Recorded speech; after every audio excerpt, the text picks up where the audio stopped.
இப்போ உள்ள நிலைமைக்கு எல்லா கட்சியுமே ஒரு கூட்டணி சேர்ந்துக்கிட்டு இங்கிட்டிருந்து அங்கிட்டு போய்கிட்டு அங்கிட்டிருந்து இங்கிட்டு போய்கிட்டு மக்களை ஏமாத்துற மாதிரி முட்டாளாக்குறீங்க.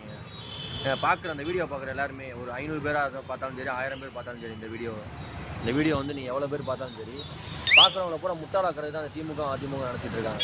அதான் உண்மை. காசு 1000 ரூபா கொடுக்குறதுக்காண்டி எவன் கூட சேருவேன். அதுக்காண்டி என்னங்க எப்படி பண்ணக்கூடாதுங்க. ஒரு 1000 ரூபா கொடுத்துட்டு மக்களை பிச்சைக்காரத்தனமாக ஏமாற்றிட்டு இது பண்ணிட்டு மக்களை வந்து முட்டாளாக்கிட்டு இருக்காங்க. நாம் தமிழர் தனித்து நிற்கிறாங்க ஒரு வருஷமா.